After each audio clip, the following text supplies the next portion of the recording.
લોકમત ન્યૂઝમાં આપનું સ્વાગત છે। આજરોજ ભારતીય જનતા પાર્ટીનું પોર જિલ્લા પંચાયત ચૂંટણી કાર્યાલયનું ઓપનિંગ કરવામાં આવ્યું હતું। પોર જિલ્લા પંચાયતની બેઠક ખૂબ જ ચર્ચાનું કેન્દ્ર બની છે અને સૌ નેતાઓની નજર પોર જિલ્લા પંચાયત ઉપર જોવા મળી રહી છે।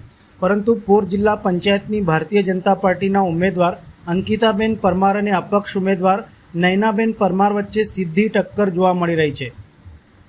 પરંતુ પોર જિલ્લા પંચાયત ઉપર ચૂંટણી રંગ જામ્યો છે। બીજેપી અને અપક્ષ ઉમેદવારો વચ્ચે ખરાખરીનો જંગ જામ્યો છે।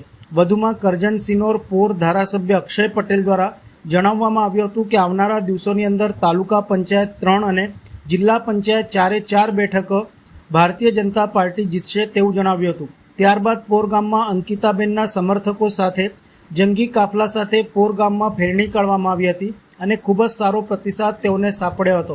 આ પ્રસંગે કરજણ સિનોર પોરના ધારાસભ્ય અક્ષયભાઈ પટેલ, ભારતીય જનતા પાર્ટી પૂર્વ જિલ્લા પ્રમુખ રસિકભાઈ પ્રજાપતિ, આજુબાજુના ગામના સરપંચો અને ગ્રામ્યજનો ઉપસ્થિત રહ્યા હતા અને પોર જિલ્લા પંચાયતના ઉમેદવાર અંકિતાબેન પરમાર દ્વારા મીડિયાને જણાવ્યું હતું કે અત્યાર સુધી જે કોઈ ઉમેદવાર પોર જિલ્લા પંચાયતની લીડથી નથી જીતી શક્યું, એટલી મોટી લીડથી જીતીશ તેવો રણટંકાર કર્યો હતો। ભારતીય જનતા પાર્ટી તરફ તમે મતદાન કરશો અને અમને વિશાળ બહુમતીથી જીતા।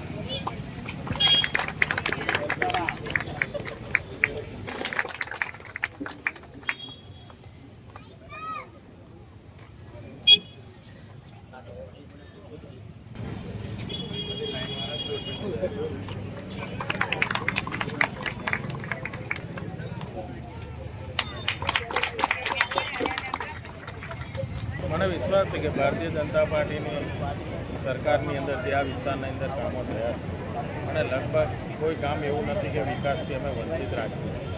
બને તેટલો પ્રયત્ન કરીને ગામના લોકો સુધી જે એમની માંગણીઓ હતી પહોંચાડવાનો પ્રયત્ન કર્યો છે। એટલે આવનારા દિવસોની અંદર જ્યારે ઇલેક્શન 26 તારીખે છે એ તમામ મતદારો ભારતીય જનતા પાર્ટીને વોટ આપશે એવો મને વિશ્વાસ છે। મતદારોને શું અપીલ કરું? મતદારોને કહું છું કે આવનારા દિવસોની અંદર જે કંઈ કામો બાકી છે અને માન્ય ભૂપેન્દ્રભાઈની સરકારની અંદર જે સરકારના જે લાભો લઈ રહ્યા છે ત્યારે સેન્ટ્રલ ગવર્મેન્ટના પણ ઘણા બધા લાભો અહીંયા લોકો સુધી, છેવાડાના માણસો સુધી પહોંચે છે। તો આવી રીતે અવિરત લાભ અને મળતો રહે અને વિકાસના કામો પણ અવિરત રહેતા રહે એ રીતે આપણે ભારતીય જનતા પાર્ટીને વોટ આપીએ। આક્ષેપ કરવો એ કોઈ પણ માટે અયોગ્ય એમની પોતાનો એક વિષય હોય છે। આક્ષેપ કરવો એટલે કાંઈ કોઈને પૂછવા જવાનું બને ત્યાં સુધી હોતું નથી, પોતે ગમે એ કરી શકશે।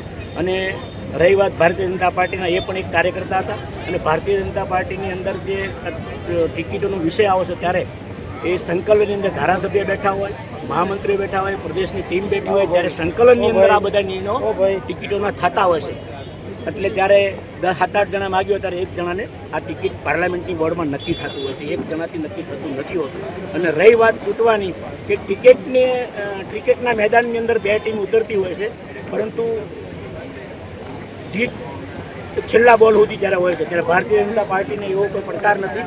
એ તો આવનારો સમય 26 તારીખે જ બતાવશે, જ્યારે બૂથ ખુલશે ત્યારે ભારતીય જનતા પાર્ટીનો કાર્યકર્તા આની અંદર લાગેલો છે। ત્યારે અમારી 3 તાલુકા પંચાયત જે બાકી છે એક વિનરી થઈ છે અને જિલ્લા પંચાયત પણ સારા વોટથી જીતવાની છે, એમાં કોઈ શંકાને સ્થાન નથી। એ પણ કાર્યકર્તાના આધારે જીતવાની છે। છેલ્લો પ્રશ્ન કે દિવાળી ટાઈમે 2 લાખ રૂપિયાની ડીલ થયેલી એવું રાજુભાઈ કહે છે।